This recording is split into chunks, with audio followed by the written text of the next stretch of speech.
매번 강의는 녹화가 됩니다. 그대로 녹화가 돼서 여러분들이 내 음성하고 이 화면하고 다 녹화돼서 컴퓨터로 이클래스에 다 올려질 겁니다. 그런데 학교에서 이클래스의 그 자료를, 영상 자료를 직접 올리는 걸 막아버렸어요. 그래서 내가 이거를 어디에 다른 데 서버에 올려놓고 링크를 시켜야 되는데, 링크 하는 데가 유튜브하고 비메오인가요? 거기하고 뭐 그 4개밖에 없습니다. 그래서 유튜브에 올려서 그 유튜브에 올린 걸 다시 링크를 걸어서 이클래스로 올려야 돼요. 학교 서버에 바로 올리면 좋은데 아마 서버 용량 때문에 그러는지 이클래스가 아직 좀 불안하죠. 이클래스죠. 바로 전날, 개강 전날에도 연결이 안 돼서 학과에 전화도 오고 막 이랬던 것 같은데, 어쨌든 그렇게라도 올려놓을 테니까 강의에 다 녹화돼서 올려놓을 겁니다. 근데 간혹 컴퓨터가 뭐 이상하게 에러가 나서 녹화가 안 될 수도 있어요. 그럼 그때는 나도 어쩔 수 없어요. 그냥 녹화되는 경우만. 만약에 안 되면 내가 별도로 강의를 만들어서라도 여러분들이 다시 복습하거나 아니면 결석했을 때 강의 또 못 들으면 나중에 공부도 잘 안 되니까 여러분들 쉽게 복습할 수 있게끔 이렇게 올려주겠습니다. 그래서 강의를 대충 할 수가 없어요. 그렇죠? 이게 기록이 남는 거라서 여러분들이 다시 봐야 되기 때문에 강의는 제대로 좀 해보도록 하겠습니다. 그래서 운동을 해석하는데 1학기 때 열심히 했죠. 운동, 뭐 뉴턴의 운동 법칙 아니면 에너지 보존 법칙 가지고 막 해석했단 말이야. 비스듬히 던진 물체 어떻게 날아가는지, 그렇죠? 내가 수업을 하다가 어떤 학생이 막 졸아서 스티로폼 공을 이렇게 딱 던졌어요. 그랬더니 나를 보더니 딱 봤더라고, 한 손으로 잘. 그래서 너는 물리 안 해도 되겠다. 그래서 잘 어디 떨어질지 다 알잖아요, 그렇죠? 그런 감각은 이미 우리가 이제 익숙해서 알고 있는데, 이걸 시험 문제로 풀라고 하면 문제 풀기를 하면 안 돼. 보면 뭐 계산도 안 되고 무슨 공식을 써야 될지 모르고 막 그럽니다. 그래서 다 알고 있어. 에너지 당연히 보존되지, 그죠? 뭐 수도 없이 알잖아요. 이 세상이 어떻게 돌아가는 건지 잘 알고 있단 말이에요. 그런데 이제 시험을 보면, 테스트를 하면 빵점, 아니면 20점, 뭐 이렇게 F, 그렇죠? 그렇다고 우리가 세상을 잘 못 살아가고 있는 건 아니잖아요, 그렇죠? 잘 살아갑니다. 마찰력을 이용해서 걸음걸이도 잘 하고, 대충 어떻게 힘을 줘야 물체를 들어서 옮길 수 있는지도 다 알고 있지만 계량화를 못합니다. 계량화. 감각으로만 알지 양을 계산하거나 또는 소통을 하라고 하면, 표현하라고 하면 물리적 표현을 못해요. 그렇죠? 그래서 여러분들이 연습할 때 요거에 집중 좀 신경을 많이 써야 돼. 이거를 내가 다른 사람한테 알려줄 때 물리적으로 어떻게 알려줘야 되는지, 어떻게 의사소통을 해야 되는지 요거에 대해서 조금 더 생각을 해보고 기술을 좀 익혀가야 되는 겁니다. 그건 스스로 하는 연습밖에 없어요. 다른 말로 하면 문제풀이를 좀 해보자, 이런 얘기입니다. 스스로.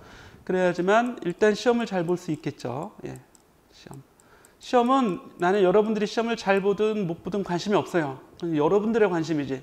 A뿔 받고 이런 거는 여러분들의 관심이고, 나의 관심은 여러분들이 물리학을 잘 알았으면 좋겠다. 그래서 인생을 살아가는데 뭔가 도움이 되는 그런 시간이었으면 좋겠다는 얘기예요.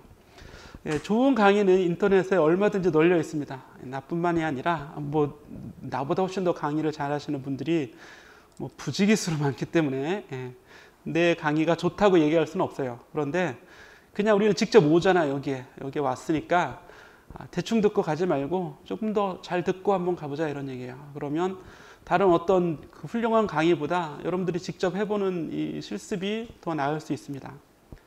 그래서 앞으로 올 때는 항상 연습장을 가지고 오세요. 연습장. 뭔가 쓸 수 있는 연습장, 메모장이라든지 연습장을 가져와서 직접 써야 돼. 이거 내가 해야 되는 거야, 이거. 그죠?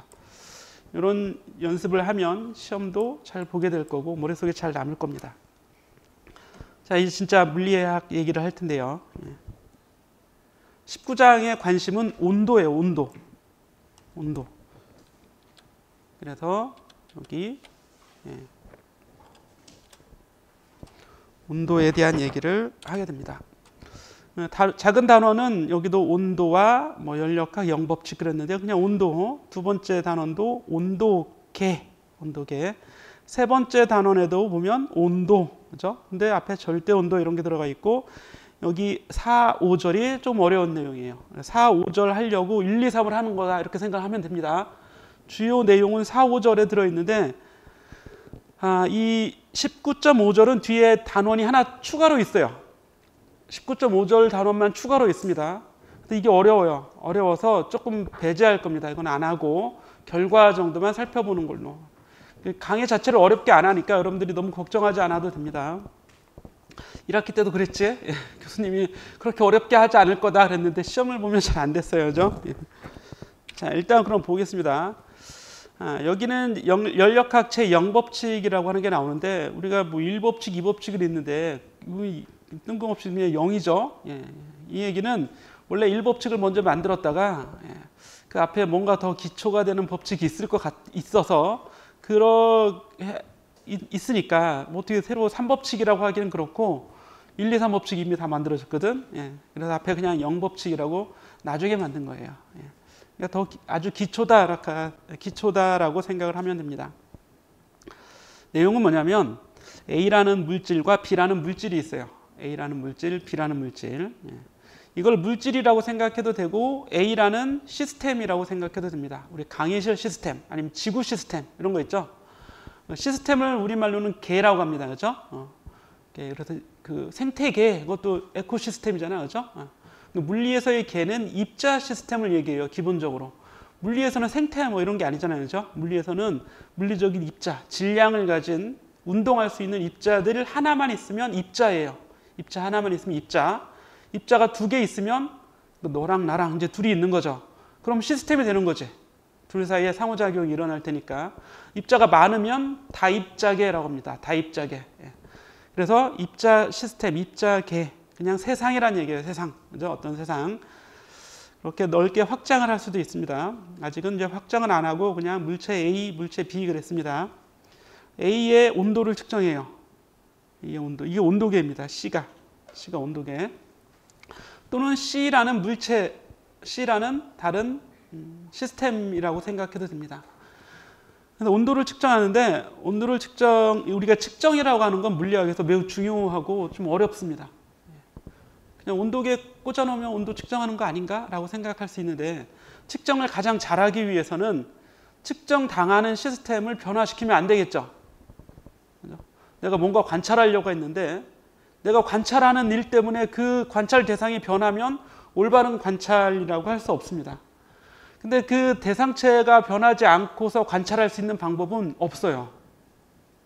그러니까 여러분들이 내가 오늘 며칠 전에 블루문이었죠. 블루문. 그죠? 달이 진짜 휘황찬란하게 아주 밝은 그런 날이었는데 내가 이렇게 달을 보면 달을 관찰하는 거잖아. 그게 그죠?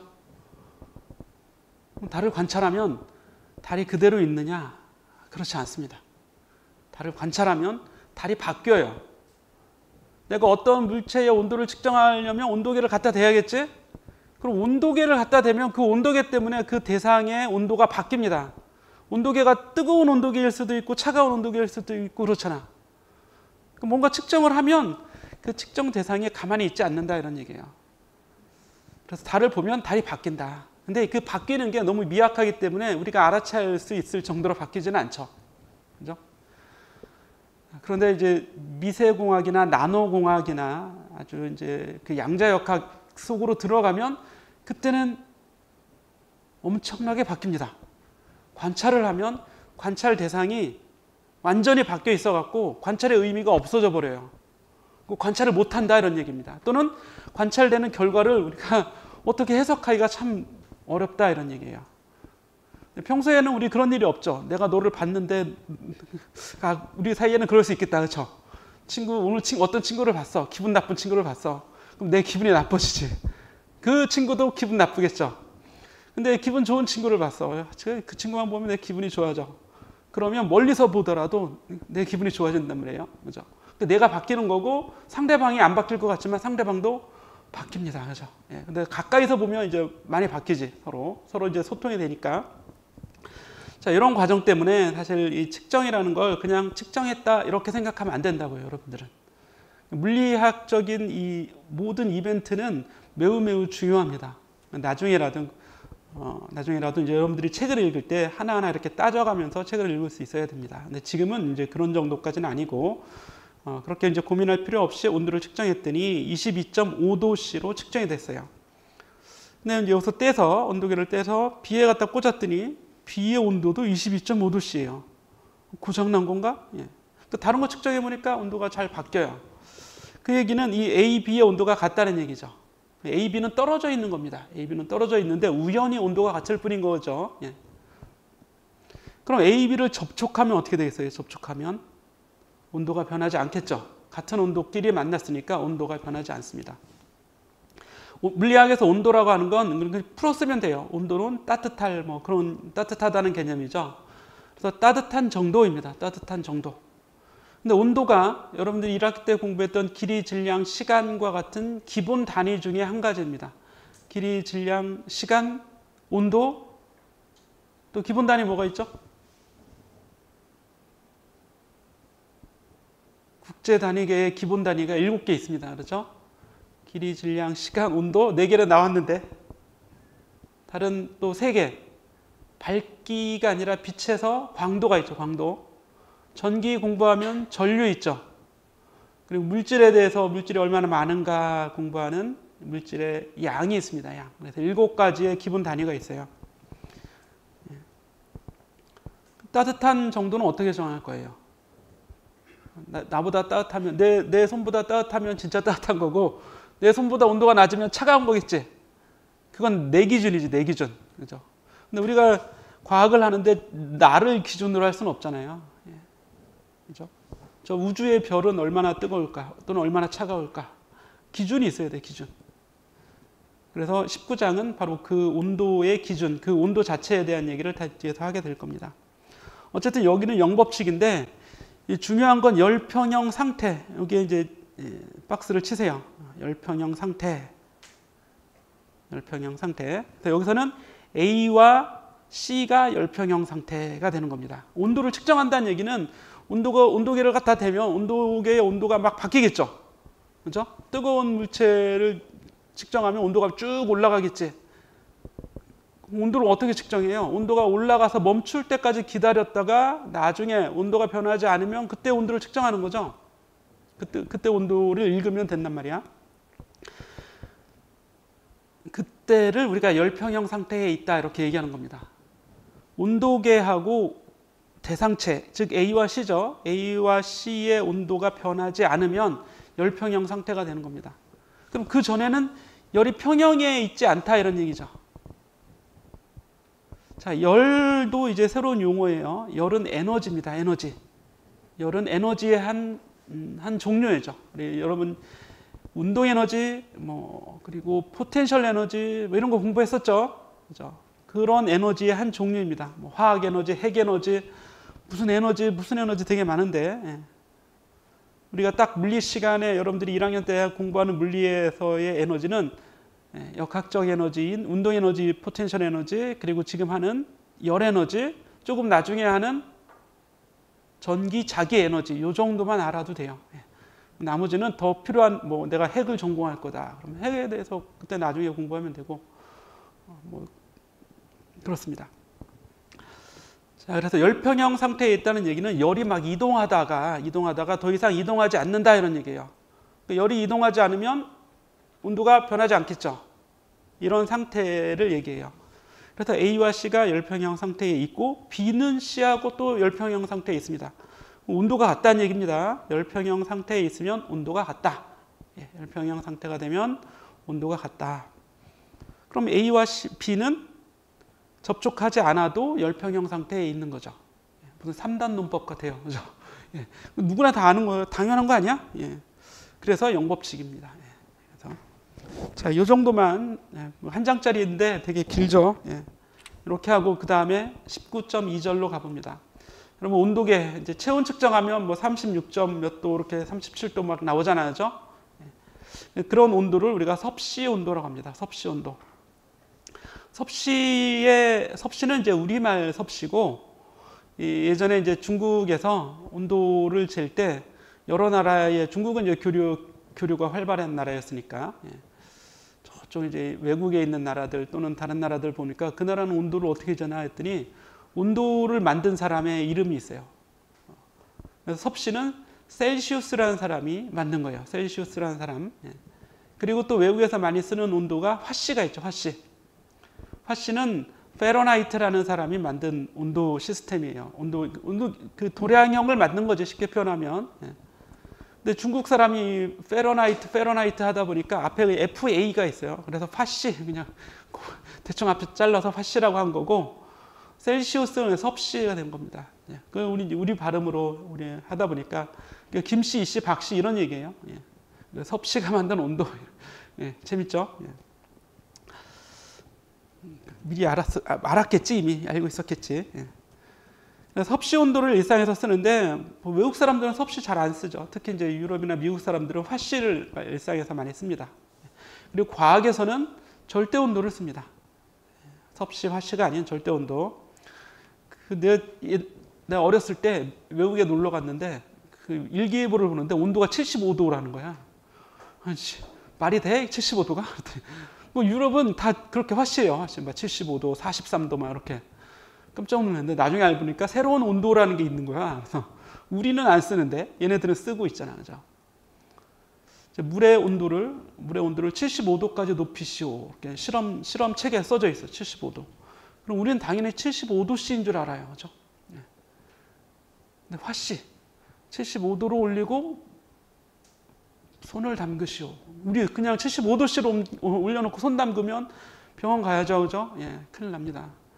이런 일이 많이 있어요. 외국하고 교류가 활발하다 보니까 이런 일이 많이 있다 이런 얘기예요. 뭔가 매뉴얼을 만들었는데 이 장치에는 100도씨의 물을 넣어라 이렇게 돼 있는데 100도씨가 아니라 화씨 100도인 거예요. 장치 고장 날 수도 있겠죠. 다칠 수도 있고. 그래서 항상 우리끼리 얘기할 때는 괜찮은데 외국인하고 얘기할 때 뭐 인터넷 요즘 많이 하잖아요. 그죠? 아니면 이제 실험실에서 우리 학교도 실험실에 외국인 많이 있잖아요. 그죠? 실험실에서 할 때는 항상 조심해야 돼요. 이게 우리 1개, 2개 이런 건 괜찮은데 단위 얘기할 때는 아주 큰일 납니다. 잘못하면. 그죠? 비싼 기기 다 망가뜨릴 수도 있고 우주왕복선이 폭발할 수도 있고 실제로 그런 일이 있었죠. 자, 온도를 재는데 어떻게 온도계의 동작 원리는 뭐지? 어떻게 온도를 재는 거지? 여기 나와 있습니다. 액체의 부피, 고체의 길이, 부피가 일정할 때 기체의 압력, 압력이 일정할 때 기체의 부피, 도체의 전기 저항, 물체의 색깔 이런 것들로 온도계를 만듭니다. 이런 성질을 이용해서. 길쭉한 수은 온도계 있잖아요. 유리관에 담겨 있는 그 온도는 한 100, 200도씨 이상 잴 수가 없어요. 100도씨 넘어가면 잴 수가 없습니다. 뭐 300도씨는 더 못 재겠죠. 유리가 막 녹을 수도 있으니까. 그죠? 영하 몇 도도 또 못 재요. 유리가 또 깨져 버립니다. 다. 그죠? 그러면 뭐 500, 600, 700, 800도 같은 온도는 어떻게 질까요? 다른 온도계가 있죠. 다른 온도계. 그죠? 공항에서 사람들이 막 쏟아져 나오는데 코로나 때문에 온도를 측정해야 돼. 체온을. 그 막 비행기에서 500명씩 나오는데 온도를 어떻게 측정해? 그죠? 온도 측정하려고 한 4시간을 기다립니다. 한 사람씩. 그죠? 아니면 온도계를 500개 만들어서 그 체온계를 500개 가져와서 스스로 다 측정한 다음에 적어내시오 이럴 수도 없잖아. 그래서 사람들이 지나가는 통로에 적외선 온도계를 이렇게 설치하죠. 그때 그 코로나 때문에 우리가 그런 온도계를 일상에서 많이 볼 수 있어요. 예전에는 그럼 병원에나 가 있었는데 지금 뭐 아무데나 다 있잖아. 이제 가격이 또 싸졌고요. 그죠? 적외선을 사람 몸에서 적외선에 나오죠. 모든 물체는 다 적외선을 방출합니다. 온도가 이제 수십 도, 수백 도, 뭐 수천 도도 적외선 나와요. 다 적외선 다 나와요. 다 나오는데 그 적외선의 특징을 보고 이 온도를 알 수 있어요. 그냥 바로 순간 접촉이죠. 순간 측정이죠. 1초 안 걸립니다. 그렇죠? 비디오로 다 볼 수 있잖아요. 비디오로. 온도가 37도가 넘어가면 빨갛게 보이게 만들어 버리죠. 비디오 그 화상 처리해서. 그러면 뭐 온도계가 여러 개 필요하지도 않잖아요. 그죠? 그 온도계 하나면 되는데 그 온도계가 500만 원, 뭐 1000만 원 뭐 이랬어요. 예전에는. 그렇게 온도를 다 한 번에 스캔할 수 있는 온도계가 아주 비쌌다고. 근데 중국은 금방 만들잖아, 뭔가. 금방 만들어요. 그렇죠? 미국에서 뭐 만들었다 하면 그 다음날 중국에서 나온단 말이야. 예. 정말 대단한 나라예요. 그죠? 예. 중국이 100만 원짜리를 만들었다가 50만 원짜리를 만들어요. 500만 원이 하루아침에 50만 원이 되는 거야. 예. 다 망했죠. 외국에 있는 회사들이 다 망했어요. 물론 이제 망하진 않고 이제 중국의 회사를 좀 샀겠지. 그래서 기술을 좀 이전시켜서 가격을 조금 더 높이게 하거나 뭐 이렇게 했겠죠. 자, 도체의 전기 저항, 물체의 색깔 7번 해놓고 광학적 특징, 그죠? 광학적 특징, 빛의 물질이 내뿜는 빛을 보고 온도를 재는 그 광학적 특징, 그게 또 많이 쓰이는 그 적외선 온도계고, 5번에 도체의 전기 저항, 도체의 전기 저항, 이것도 많이 씁니다. 이것도 많이 써요. 그래서 뭐 전자공학과에 있는 사람들은 온도 센서가 있잖아요, 그렇죠? 그래서 컴퓨터에 보면 컴퓨터의 온도 측정하는 거 있지, CPU의 온도가 100도가 넘어갔는지 안 넘어갔는지 막 그 걔네 또 전자공학에 관심 있는 사람들은 그런 거 많이 하잖아요, 그렇죠? 예. 컴퓨터 열어보면 쿨러가 한 대여섯 개 달려 있죠. CPU도 온도를 떨어뜨려야 되고, 비디오 카드도 온도를 떨어뜨려야 되고, 컴퓨터 박스 자체 열 배출을 시키기 위해서 그냥 환풍구도 하나 달아야 되고, 비디오 카드에 환풍 그 팬이 막 3개씩 달려 있고 막 그렇죠. 이 팬이 없으면 컴퓨터가 되게 작아질 수 있어요. 근데 이 팬 때문에 컴퓨터가 엄청 커진 거야. 그죠? CPU는 여러분 손바닥에 3분의 1 정도밖에 안 해요. 그죠? 그 크기는. 근데 그걸 공기를 배출해야 되기 때문에 그렇게 커진 거예요. 그래서 온도를 수시로 측정해서 온도가 높으면 환풍기가 확 돌아갑니다. 세게. 온도가 낮으면 천천히 돌아가고. 노트북도 그렇죠. 노트북 그 프로펠러 하나씩 환풍기 한두 개씩 다 달려 있는 거잖아요. 그죠? 다른 기기들도 마찬가지입니다. 모든 전자기기들은 다 그게 달려 있어요. 그래야지만 빨리 식혀줄 수 있으니까. 이게 공기로 안 식으니까 이제 순행식도 있죠. 물을 돌려갖고 물로 식히기도 하고 그렇습니다. 전기를, 온도를 측정할 일이 너무너무 많다 이런 얘기예요. 아무 때나 돌아가면 안 되잖아. 예전에 아무 때나 돌아갔어. 이게 컴퓨터를 켜놓으면 그냥 계속 돌아가게 했단 말이야. 굳이 온도를 뭐하러 측정해? 온도 낮으면 낮을수록 좋으니까 계속 돌아가게 하지. 근데 지금은 어때요? 지금은 그 아리백 있잖아. 그죠? 아리백. 그런 것처럼 컴퓨터를 만들었는데 이게 시도 때도 없이 계속 돌아가면 외국에서 안 팔려요. 에너지를 너무 잡아먹는다 그래서 에너지 효율 등급에 안 맞기 때문에 안 사갑니다. 그러면 온도가 어느 정도 떨어지면 높아지면 그때서야 이제 적당히 돌아가게. 이것도 이제 1, 2, 3, 4, 5단계, 6단계까지 있어요. 6단계.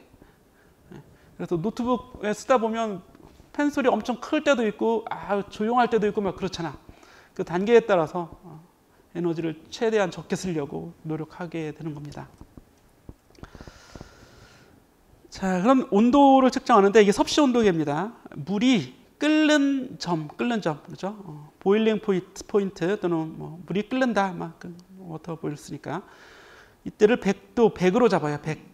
그리고 물이 어는, 얼음이 녹는 또는 물이 어는 여기를 0으로 잡습니다. 두 개의 기준을 잡아서 여기를 100칸으로 나눠요. 이게 여러분들이 쓰는 섭씨 온도의 기준입니다. 그렇죠? 섭씨 온도계의 기준. 집에서도 온도계 만들 수 있겠죠? 내가 온도계가 없는데 급히 만들어야겠어. 물을 끓여요.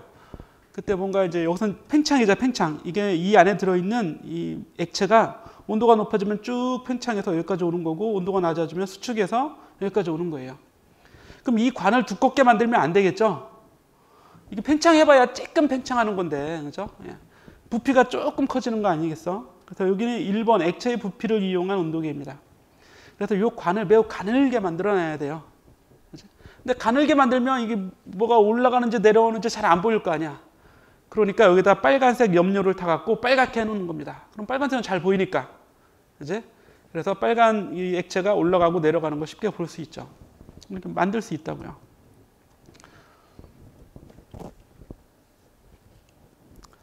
자, 그런데 절대 온도라고 하는 거, 과학에서는 절대 온도를 쓰는데, 절대 0도, 그리고 0도니까 0도 기준, 이것처럼 어떤 기준이 있단 말이야. 0도하고 또 다른 온도, 알 수 있는 온도 하나가 있어야겠죠. 그래서 두 사이 칸을 뭐 100개를 찍든 200개를 찍든 할 거 아니야. 그치? 그럼 다른 기준을 뭘로 잡았냐면 물의 삼중점으로 잡습니다. 물의 삼중점. 화학 공부하면 뭐 기화, 액화, 물리에서도 당연히 있지만 이런 거 있는데 삼중점은 고체, 액체, 기체가 즉 수증기, 물, 얼음이 동시에 같이 공존할 수 있는 환경이에요. 근데 요거는 하나의 특정한 환경 상태에서만 됩니다. 그 상태를 벗어나면 이게 아예 기체가 없어진다든가 고체 상태가 없어진다든가 액체 상태가 없어진다든가 이런 형태가 되는 거죠. 그래서 물에 여러분 상태 변화 곡선 보면 삼중점을 찾을 수 있어요. 트리플 포인트라고 하는데 이때는 온도가 0.01도씨일 때예요. 0도씨가 아니에요. 0.01도씨. 그리고 압력은 4.58mmHg인데 1학기 때 압력 공부했나요? 압력 했어요? 말이 없어갖고 내가 압력 했습니까? 안 했습니까? 압력. 거수를 한번 해봐야겠어. 그치? 다음 시간부터 가서 발표를 시킬까요? 예. 오늘 첫날이니까 내가 열심히 얘기하는데 그럼 다음 시간부터는 여러분들이 좀 참여할 수 있는 수업으로 만들어 보겠습니다. 예. 여기 4.58mmHg 그랬는데 mmHg는 압력의 단위입니다. 압력의 단위. 그런데 이 책이 이렇게 쓴 이유는 이거는 기본 단위는 아니에요. 과학적 단위가 아니라 옛날 단위입니다. 옛날에는 이런 단위를 썼는데 지금은 파스칼을 쓰죠. 파스칼. 그죠? 파스칼. 또는 그냥 뭐 1기압, 2기압 이렇게 써도 돼요. 근데 1기압이 760mmHg입니다. 1기압이 760mmHg. 그럼 그거에 4.5도 안 되니까 한 200분의 1 정도로 되게 작은 압력이죠. 200분의 1기압, 그죠? 0.05기압. 되게 작은 압력이잖아요. 그죠? 예. 그래서 희박한 압력입니다. 매우 작은 압력.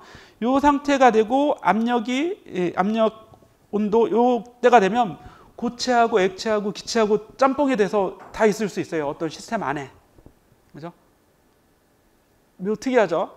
요거보다 온도가 조금만 높아지잖아? 그럼 얼음이 녹아요. 액체로 바뀐단 말이야. 온도가 조금만 낮아지면 물이 다 얼어버린다든가 뭐 이렇게 되는 거예요. 기체가 액체로 된다든가 이렇게 바뀝니다. 요건 하나의 상태밖에 없기 때문에 여기 0.01도씨라고 하는 온도에 딱 기준이 될 수 있어요. 기준점을 이렇게 설정할 수 있습니다. 그럼 이때의 온도를 273.16 켈빈으로 잡습니다. 273.16 켈빈. 16도로 잡는다고. 뒤에 다시 할 겁니다. 예. 일단 넘어가는데 좀 어렵죠. 예. 별거 아니었는데 섭씨 온도계 그런데 어려워요.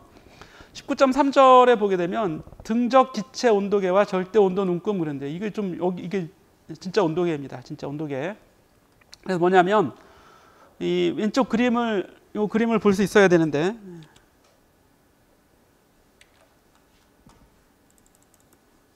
책이 너무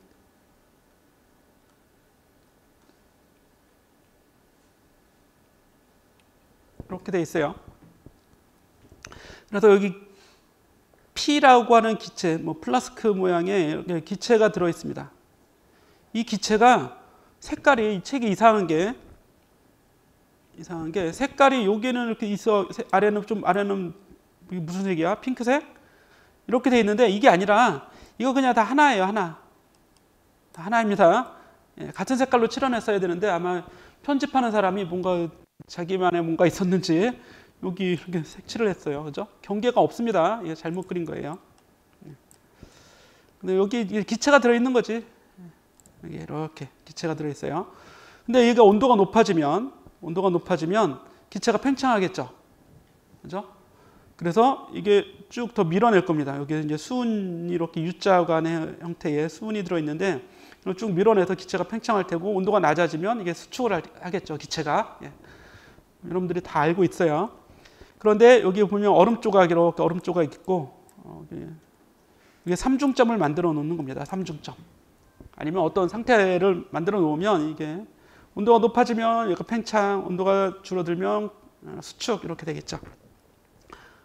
그런데 온도가 변하더라도 이 부피를 항상 일정하게 요 위치 이 수은의 수면이 여기까지만 오도록 조절할 수 있습니다.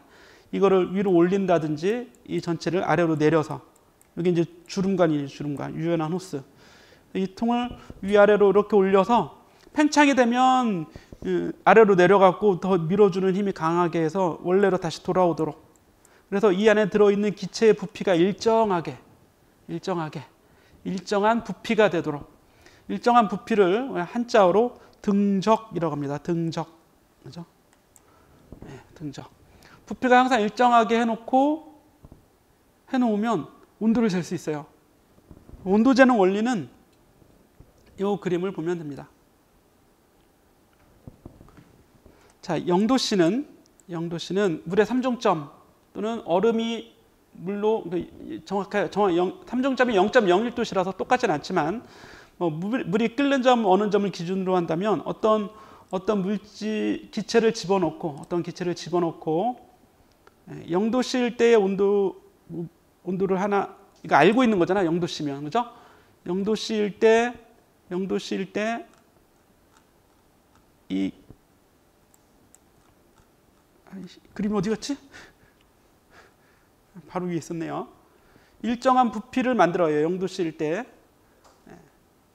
그러면 이 압력이 있겠죠. 이 압력을 재는 겁니다. 압력을 재요. 그래놓고 물을 이제 펄펄 끓는 물에 이 기체를 집어넣습니다. 그럼 온도가 높아지니까 팽창하겠죠. 팽창을 하면 다시 팽창하지 못하도록 이 그릇의 높이를 잘 조절해서 또 원래 상태로 똑같이 맞춰놔요. 그럼 압력이 바뀌죠. 압력이 높아지겠죠. 팽창을 하는데 팽창하지 못하게 하고 있으니까 압력이 커진 거 아니야. 그래서 그래프를 이렇게 보면 이 그래프를 보면 0도씨일 때는 압력이 요거밖에 안 되는데 여기 압력이에요. Y축에 100도씨가 됐으니까 같은 부피를 유지하기 위해서 압력을 크게 해야 돼요. 여기까지 압력이 높아졌죠. 그런데 기체는 이 관계가 직선 관계에 있어요. 직선 관계. 그래서 아직 우리는 0도씨 이하는 실험조차 하지도 않았죠. 0도씨하고 100도씨만 지금 실험한 거잖아요. 그죠? 그래서 압력을 잰 거란 말이야. 근데 이게 직선이라는 걸 알고 있기 때문에 선을 연장해서 쭉 그려보면 온도가 더 높을 때의 압력도 추정할 수 있고 온도가 더 낮을 때의 압력도 추정할 수 있죠. 그런데 압력이 낮아지면 어디까지 갈 수 있어요? 압력이 0까지. 압력이 0이라는 얘기는 아무것도 없다는 얘기예요. 실제로 압력이 0인 상태로 갈 수가 없어요. 아니면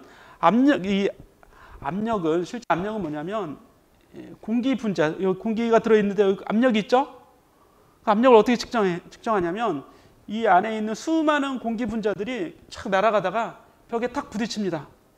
그럼 부딪혔다가 튀어나오겠지. 그럼 벽은 어때요? 공기 분자가 날아와서 날 쳤으니까 벽은 힘을 느낄 거 아니야, 그 힘을. 그러니까 가만두면 부풀어요. 이게 누르는 힘이 없으면 그냥 계속 부풉니다. 공기 분자들이 막 때릴 테니까. 그죠? 부풀지 않게 계속 유지하려면 압력을 외부에서 가해줘야 되는 거지.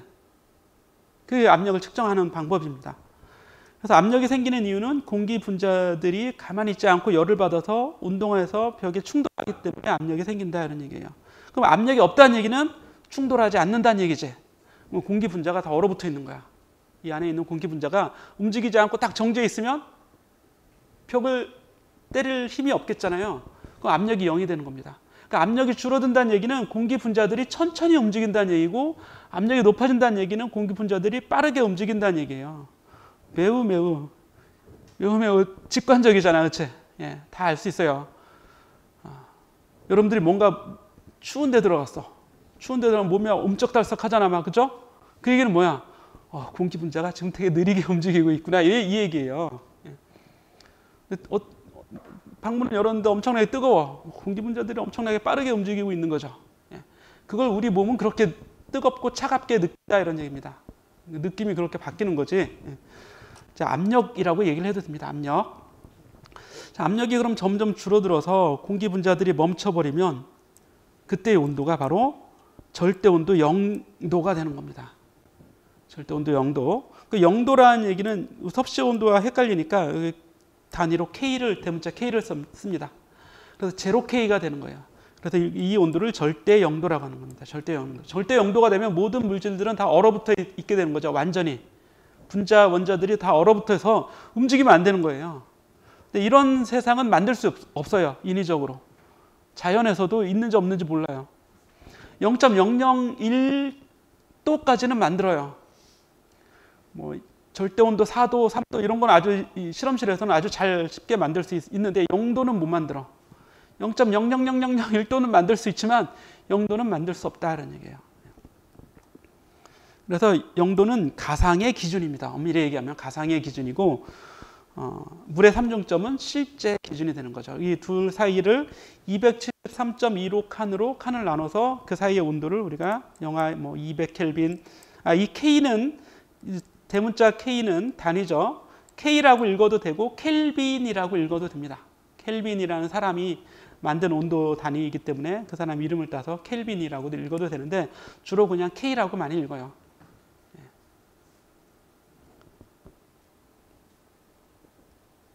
그러면 섭씨 온도 0도씨는 절대 온도로 표현하면 270 약 273 켈빈이 되는 거예요. 273K 이렇게. 그래서 27도씨는 여기에 273 더하면 300이 되죠. 그래서 300K가 됩니다. 300K. 27도씨는 좀 덥긴 하지만 일상적인 온도라고 할 수 있죠. 계산할 때 이 300은 계산하기가 편하잖아. 뭐 295도 아니고 딱 300 딱 떨어지니까. 그래서 300이라는 온도를 잘 씁니다. 과학에서는 잘 쓴다고요. 이런 온도를 그냥 우리가 룸 템퍼리처, 방 안의 온도 RT 이렇게 얘기하고 대략 계산할 때는 300 이렇게 300K로 많이 계산을 하게 됩니다. 자, 그럼 온도계는 이런 온도계, 이게 과학적인 온도계죠. 이게 과학적인 온도계예요. 그래서 이거는 기체의 부피를 가지고 온도계를 재는 건데 등적 기체 온도계라고 합니다. 등적 기체 온도계. 결과적으로 온도를 측정하는 게 아니라 뭘 측정하는 거예요? 압력을 측정하는 겁니다. 압력. 실제로는 압력을 측정해서 결과적으로 온도를 변환시키는 거죠. 온도를 알아내는 거죠. 그래서 이거는 그냥 원래 그대로 이 실험 장치 그대로 얘기하자면 이거는 압력계예요. 압력계. 그래서 일정한 기체의 부피의 압력을 측정한 다음에 그럼 온도를 어떻게 할 수 있냐면 온도와의 관계식이 있습니다. 여러분들이 이미 잘 알고 있는 PV는 nRT. 이거는 무슨 전공을 해도 다 알더라고. PV는 nRT. 여기에 집어넣으면 압력 쟀죠? 기체의 부피 일정하게 했으니까 부피도 알죠? 그러면 온도를 알 수 있다 이런 얘기입니다. 이렇게 해서 온도를 재는 거예요. 온도는 항상 2차적인 방법으로 재는 거지 직접 온도를 잴 수 있는 방법은 없어요. 온도를 직접 가르쳐 주는 건 없다 이런 얘기예요. 항상 뭔가 변환을 해야 되는 겁니다. 그래서 아까 얘기했듯이 여기 보면 뭘로 잰다? 온도는 부피로 재거나 길이로 재거나 압력으로 재거나 저항으로 재거나 색깔로 재거나 빛으로 재거나 이렇게 이걸 가지고 변화를 하는 겁니다. 여러분들이 더 좋은 온도계, 더 싼 온도계를 만들 수 있다면 또 다른 아이디어를 가지고 또 만들어낼 수 있겠죠. 시간이 많이 됐으니까 잠시 쉬었다가 두 번째 시간을 다 하면 여러분들이 조금 스트레스를 받을 것 같아서 두 번째 시간은 한 20분 정도만 하겠습니다. 오늘 첫날이니까 일단 여기서 10분 휴식하겠습니다. 혹시라도 뭐 궁금한 게 있으면 앞으로 나와서 질문을 해도 좋습니다.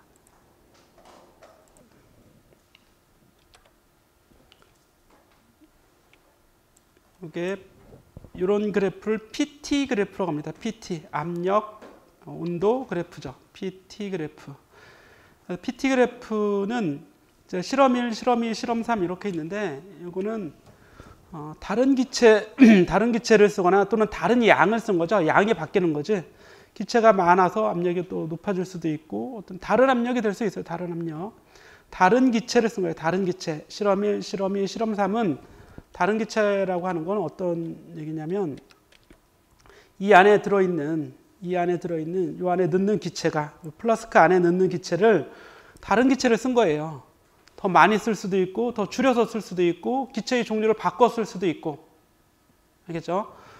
나는 일정 부피를 이만큼 해라 여기까지로 했다거나 아니면 부피를 더 큰 부피를 썼다거나 달리할 수 있다 이런 얘기예요.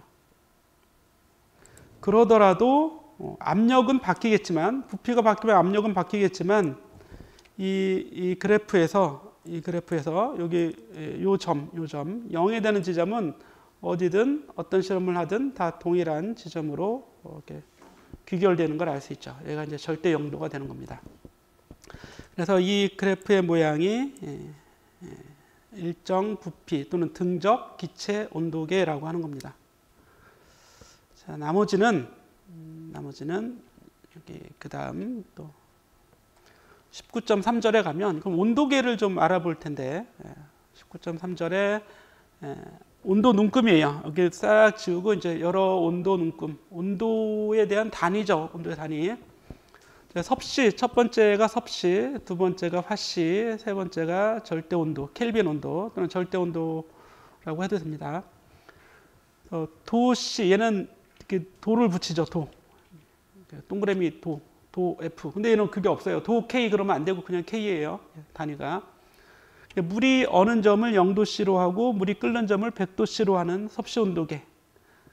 화씨 온도는 물이 어는 점을 32도로 합니다. 32. 0은 저 아래에 있겠죠. 물이 끓는 점은 100을 더해서 132가 아니라 180을 더해서 212가 되게 한다 이런 얘기예요. 매우 이상한 온도계죠. 그죠? 근데 외국 사람들은 이걸 더 좋아해. 그 사람들이 이게 익숙해져 있단 말이야.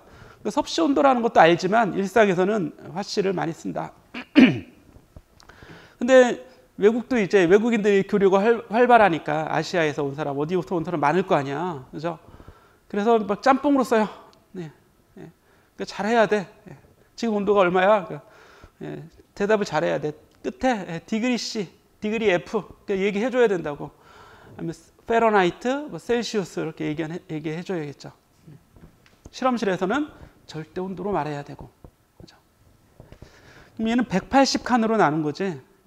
제일 어는 점과 끓는 점을 189간으로 나눠서 조금 더 뭔가 정확한 것 같기는 하지만 뭐 이런 소수점으로 얘기하면 되잖아. 그죠? 더 정확할 건 없습니다. 그냥 이렇게 단위만 수치만 달리 얘기한 거예요. 절대 온도는 섭씨 온도랑 온도 칸은 똑같아요. 한 칸 한 칸씩의 온도 칸은 같아요.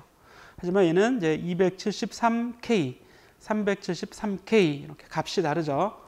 자, TC는 섭씨, 셀시우스, 섭씨 온도 값, 숫자를 얘기하는 거예요. 섭씨 온도의 숫자. T는 절대 온도. 아무것도 안 쓰면 T, 절대 온도. TF, 화씨 온도. 온도가 이렇게 세 가지만 있을 것 같죠? 또 있어요. 뭐 랭킨 온도, 무슨 온도. 뭐 한 대여섯 가지 돼. 근데 너무 안 쓰기 때문에 그 세계 사람들만 쓰는 거죠. 그거는 그 나라에서 쓰는 게 아니라 그 업종에서 쓰는 온도가 있습니다. 업종에서. 그래서 그거는 이제 나중에 혹시라도 그 분야에 근무하게 되면 그때 이제 공부하시고. 자, 섭씨 온도는 절대 온도에서 273.15를 빼면 됩니다. 또는 절대 온도는 섭씨 온도에서 273.15를 더하면 되겠죠. 100에서 273 더하면 373 켈빈이 되잖아요. 그죠? 화씨 온도는 온도 칸이 온도 값이 1도의 값이 다 다르죠. 그 자체가 다르단 말이에요. 그래서 섭씨 온도에 5분의 9를 곱한 다음에 32를 더해야 화씨가 되는 겁니다. 이거 100대 180이죠? 이거 109간인데 180이죠? 그러면 1도의 온도 차는 얘가 더 큰 거지. 그죠? 이 계단이 큰 계단인 거 아니야? 100개밖에 안 되니까. 얘는 똑같은 구간을 180개로 나눴으니까 조밀조밀하게 있는 거지. 그래서 한 칸 한 칸의 높이는 작은 거예요. 그럼 화씨는 온도 개수가 많겠죠. 이 칸수가 많을 거 아니야. 그죠? 계단이 많다는 얘기예요. 5분의 9배로 많습니다. 100대 180배니까. 그죠? 5분의 9를 곱한 다음에 0도는 32도로 바꿔줘야 되니까 얘가 0일 때 32를 더해서 더 추가해주면 되는 겁니다. 그런 식으로 하면 뭐 굳이 외우려고 하지 않아도 대략적으로 온도가 더 많으니까 1.8배죠? 그죠? 1.8배. 100대 180이니까 1.8배. 0도는 32도로 바꿔줘. 이렇게 해주면 되는 겁니다. 외우세요. 외우세요. 혹시라도 내가 시험 문제를 내지 않기 때문에 혹시라도 어떤 교수님이 이런 쉬운 문제 한번 내볼까 해서 낼 수 있단 말이야. 그죠? 예. 자, 이렇게 바꿔서 해주면 됩니다. 어떤 날의 기온이 50도, 화씨 50도예요. 그럼 화씨 50도, 여기 50을 집어넣으면 되겠죠? 그럼 섭씨도 구해지고, 절대온도, 섭씨 구해서 절대온도도 구해지고. 화씨와 절대온도 사이의 관계식은 굳이 뭐 알려고 하지 마세요. 넣으면 되지. 이거 몽창 여기다 집어넣으면 될 거 아니야. TC. 요거를 그대로 여기다 집어넣으면 되니까. 아니면 한번 변환하고 또 변환하든가. 이렇게 해주면 되는 거죠. 뭐 이런 얘기 길게 하면 좀 이상하니까. 예, 대학생들한테. 예. 19.4절. 고체와 액체의 열팽창. 자, 긴 금속 조각이 있는데, 막대가 있는데, 온도를 높이면 어떻게 돼요? 막 늘어나죠. 늘어납니다. 그죠? 열팽창해요. 부피도 증가하고, 길이 증가하면 당연히 부피도 증가하겠죠. 얼마나 증가하냐? 물질마다 다른 거지. 그죠? 얼마나 늘어나? 물질마다 다르다고요. 그래서 늘어나는, 이게 편집이 내가 잘못한 게 아니라 글자 폰트가 바뀌어갖고, 이 개수가, 여기 아래 숫자가 내려온 거예요. 선팽창 개수, 알파. 선팽창 개수 알파, 델타 T분의 델타 L 나누기 델타 Li. 뭔가 좀 어려운 것 같은데 의미는 이거예요. 얼마 늘어날 거냐, 얼마 늘어날 거냐. 온도가 델타 T만큼 높아질 거예요. Ti에서 델타 T만큼 온도가 높아지면, 델타 T만큼 온도가 높아지면 길이는 델타 L 늘어난다, 이런 얘기죠. 길이 변화, 온도 변화가 있으면, 델타 T가 있으면 길이 변화가 생긴다, 델타 L이 생긴다, 이런 얘기예요. 온도가 많이 변하면 길이도 많이 변하겠죠. 많이 늘어나겠죠. 그래서 길이 변화는, 델타 L은 온도 변화에 비례합니다. 그죠? 비례하잖아요. 그죠? 델타 T가 커지면 델타 L도 증가할 거 아니겠어요? 예. 이게 빨갛게 하면 또 교재 보고 합시다. 교재 보고. 교재 잠시만요.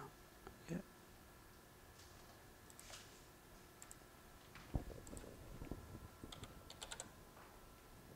열팽창, 예. 철도, 철길. 이렇게 열팽창을 고려하지 않고 철길을 만들었어요. 예. 난리 납니다. 그죠? 예. 이런 일이 있어요? 예. 기차 못 다니겠지? 다리도 만들었는데 열팽창을 고려하지 않고 다리 만들면 다리가 겨울에 다리를 만들었어요. 그대로 상판을 갖다 올려놨어요. 여름 되면 어떻게 돼? 이게 늘어나갖고 다리가 다 부서져요. 그렇죠? 휘어집니다. 그래서 겨울에 다리를 만들 때는 여름에 늘어날 걸 대비해서 틈새를 만들어 놔야죠. 예. 그 한강대교나 그 대교 건너다 보면 덜컹 거리잖아요. 그렇죠? 이게 상판 하나씩 지나갈 때마다 덜컹 높이차를 제대로 못 맞춰갖고, 아니면 높이차를 맞췄어도 어때요? 불연속이니까. 그죠? 예, 이렇게. 여름에는 이 틈새가 좁아집니다. 겨울에는, 추울 때는 틈새가 길어지죠. 다리가, 상판들이 다 쪼그라드니까. 그죠? 이렇게. 이거 아마 겨울 같으네요. 그죠? 겨울에. 여름에는 어떻게 돼요? 쫙 달라붙습니다. 여름에는 쫙 달라붙고, 겨울에는 이렇게 틈새가 생기고. 건축할 때도 마찬가지죠. 집을 지을 때도. 전자제품 만들 때도 마찬가지예요. 전자제품 만드는데 다 고려해야 됩니다. 제일 좋은 건 열팽창을 하지 않는 게 제일 좋은 거지. 그죠? 섬유 재질로 만들면 늘어나고 주는 거 뭐 크게 없습니다. 그러면 다 이미 사이사이에 틈새가 이미 있기 때문에. 근데 단일 물질로, 단일 금속으로 만들면 겨울에 늘어나고 여름에 늘어나고 겨울에 줄어들고. 그래서 콘크리트 같은 경우 집을 만드는데 그 골조로 만들고 콘크리트를 붓죠. 근데 우리나라 같이 여름 겨울이 온도차가 심하면 어떻게 돼요? 이 사이가 떨어집니다. 그렇죠? 그래서 오래된 집이, 콘크리트 건물이 잘 부서지는 거예요. 그 입자들 사이도 마찬가지고, 입자들과 입자들 사이에도. 그런데 열팽창 계수를 고려해 보면 이 콘크리트하고 금속은 거의 같아요. 콘크리트하고 금속이 거의 같기 때문에 둘이 같이 늘어나고 같이 수축해서 그나마 좀 나은 거다, 이런 얘기예요. 다른 뭔가 새로운 재질로 바꾸고 싶어도 열팽창 계수가 달라갖고 막 이격이 생기고 떨어지고 그렇게 되는 겁니다. 자, 그래서 이 식을 보게 되면 늘어나는 변화되는 길이 델타 L은 변화되는 온도에 비례하는데 원래 긴 놈은 더 많이 일어나겠죠. 전체 중에 10분의 1 전체 비율로 늘어나는 거니까. 그래서 처음 길이에요. 처음 길이. Li는 처음 길이. 요거에 비례하게 처음 길이에 비례하고 온도에 비례하겠죠. 그 비례 상수를 열팽창 계수라고 하는데 길이가 얼마나 변하는가 할 때는 길이 팽창 계수 또는 선이니까 선팽창 계수라고 하는 겁니다. 그러니까 물질마다 이 값이 다 달라요. 그래서 여러 가지 물질의 이 열팽창 계수를 보면 여기 알루미늄 같은 경우는 24 곱하기 10의 마이너스 6승이니까 온도가 1도씨 변할 때마다, 그죠? 여기 돼 있죠? 1도씨 변할 때마다 원래 길이의 100만 분의 24만큼 길이가 길어진다 이런 얘기예요. 야, 100만 분의 24니까 눈에도 안 보이겠네. 이게 아니에요. 원래 긴 놈은 100만 분의 24 하면 그래도 길다 이런 얘기예요. 그죠? 예. 다리가 휘어지게 만든다니까. 철길이 휘어진다니까요. 그죠? 예. 조금씩 늘어나면 어떻게 돼? 이 100만 분의 1이 이 철도 뭐라고 그래? 이거 철길? 선로가 100개 있다고 치면 어때요? 100만 분의 24가 아니라 만 분의 24로 증가하겠죠? 다 조금씩 늘어나는 거 다 더하면 그 마지막에서는 엄청 많이 휠 거 아니냐고요. 그죠? 자, 구리, 유리 이런 거 있습니다. 그죠? 그래서 금속은 100만 분의 10 이상 정도 된다. 100만 분의 10, 그러니까 10만 분의 1의 비율로 늘어날 수 있다. 근데 온도가 1도 변할 때거든요. 예를 들어서 100도씨 변해봐. 100도씨. 그럼 이거의 100배가 증가하는 겁니다. 늘어나는 비율이. 그죠? 예.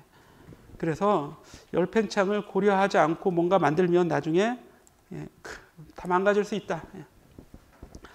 자, 액체도 당연히 증가하는데 액체 같은 경우는 훨씬 더 많이 부피가 증가합니다.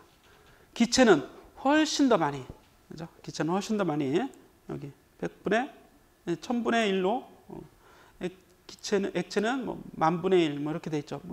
그렇게 많지는 않은데 어쨌든 고체보다 액체보다 기체가 더 큰 계수가 있다. 열팽창 계수가 더 크다.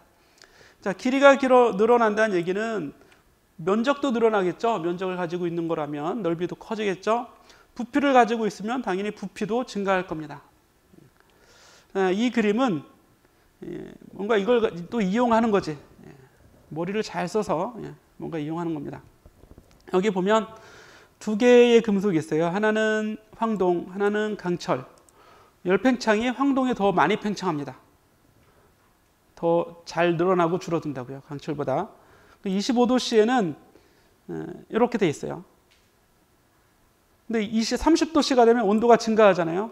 여기는 딱 붙어 있는 거예요. 여기는 붙어 있는 거예요.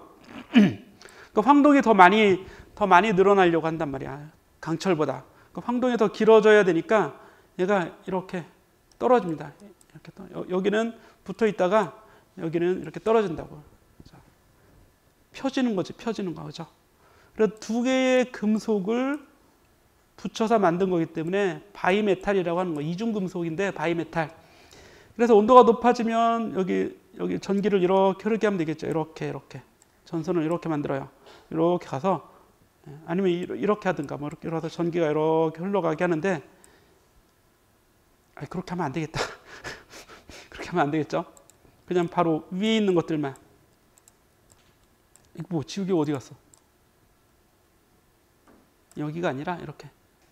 이쪽에 있는 이 부분하고 이 부분만. 여기 어딘가는 이제 비금속으로 만들어놔야겠지. 이렇게 하면 안 되고. 그래서 전선이 이렇게 연결되어 있을 때 온도가 낮으면 둘이 딱 붙어 있으니까 전기가 잘 통하겠죠?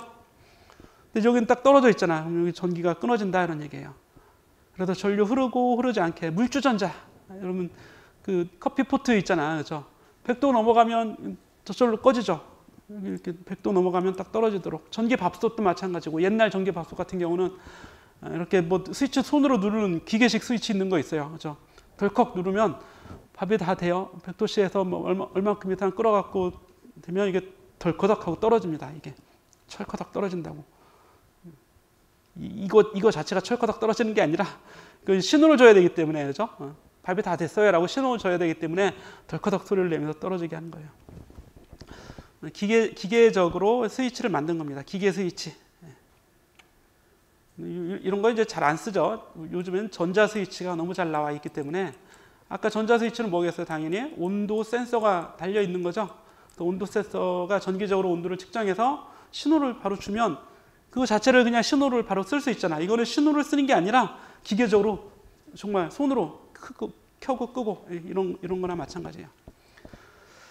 자, 그래서 여기 보면 길이가 얼마나 늘어날 거냐 알파잖아요. 부피는 가로 세로 높이가 있는 거죠. 가로 세로 높이. 그죠?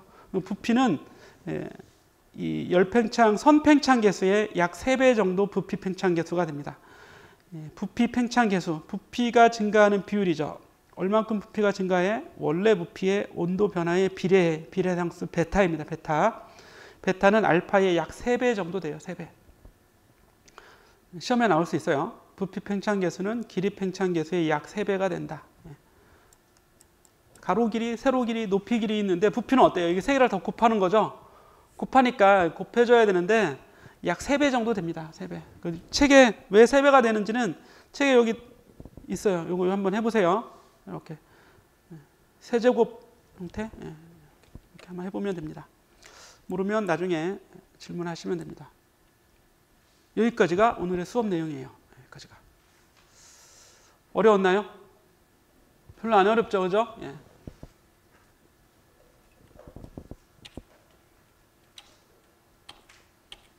자, 19장에서 풀어볼 연습 문제가 있는데 이거는 숙제는 아니에요. 숙제는 아니고 내가 풀어줄 거예요. 내가 풀어줄 거고 숙제는 3주차에 나갑니다. 3주차. 그때는 여기에 겹치는 문제가 있을 수 있고 없을 수도 있고 이거는 내가 풀어주는 거고 3주차 문제는 이제 공통과제. 다른 과들도 다 하는 공통과제. 문제풀이는 여러 사람이 만들면 되게 이제 비효율적이니까 한 사람이 만들어서 다 뿌려주는 게 있습니다. 전교에 다 뿌려줘요. 그거는 문항수가 아직 안 나왔으니까 하는데 요거는 이제 내가 숙제는 아니고 자습할 사람, 이 수업 시간에 한 내용과 가장 직결되는 문제들로만 되어 있습니다. 풀어서 이건 언제 풀어주냐면 이 과정이 19장이 다 끝나거나 아니면 내가 뭐 주말에 시간 있으면 풀어서 올려놓을 거예요. 그럼 여러분들이 이제 좀 물리 공부 열심히 해봐야겠어. 이런 사람들 한번 들어보시고 그렇지 않으면 뭐 관심 없으면 말고. 그냥 오늘은 여기까지 했는데 다음 주에 여기 이상기체의 거시적 기술 요거 조금 더 하고 끝내도록 하겠습니다. 그러면 바로 이제 20장으로 들어갈 수 있겠죠. 이렇게 강의가 진행되는데 다음 주부터는 뭐가 달라지냐면 다음 주부터는 내가 하는 강의가 줄어들어요. 여러분들이 연습할 겁니다. 연습장을 가지고 와야 돼요. 아무것도 안 가지고 와서 멀쩡하게 있으면 내가 점수를 깎을 수도 있습니다. 아니면 계속 노려볼 거예요. 아마. 그러니까 뭔가 갖고 와서 해야 되고 문제를 풀 때는 2명이 같이 이제 친한 친구 있으면 2명이 같이 앉으세요. 같이. 혼자 따로따로 앉지 마시고 2명이 같이 앉아서 아니면 3명이 앉아도 됩니다. 같이 협의해서 문제를 푸는 게 좋아요. 혼자 다 알면 뭐 수업이 뭐하러 왔겠어요. 그죠? 모르는 거 풀러 온 거니까 같이 앞뒤 사람이 같이 해도 되고 뭐 왔다 갔다 해도 돼요. 저쪽에 가서 다른 친구한테 물어봐도 되고. 근데 나는 혼자 와서 잘 모르겠다. 그럼 빨리 친해지세요. 아니면 나를 부르세요. 나 문제를 풀다가 잘 모르겠다 하는 교수님 이거 좀 도와주세요. 이렇게 부르면 내가 가서 다 가르쳐 줍니다. 이거는 어떻게 하는 거고 어떻게 하는 거고. 그죠? 아니면 앞에서 내가 직접 얘기할 수도 있는데 되도록이면 내 역할을 없애려고 합니다. 그래서 2시간 중에 절반 정도만 내가 강의하고 나머지 절반은 여러분들이 연습하는 시간이에요. 강의는 금방 끝납니다. 강의 자체는 뭐 지금도 봤지만 19장 해봐야 몇 장 안 되죠. 20장 하더라도 어려운 부분 다 제외합니다. 제외하고 쉬운 부분만 필수적인 부분만 위주로 강의하고 여러분들이 연습하는 거예요. 자, 이렇게 앞으로 이제 좀 강의를 진행할 테니까 열심히 좀 해주시고 나중에 이제 대학생으로서 물리 공부했다 기억에 남으려면 많이 하진 않아도 중요한 건 좀 알아가야 됩니다. 열심히 할 수 있겠죠? 네, 그러면 오늘은 일찍 끝내도록 하겠습니다. 다음 주에 봅시다.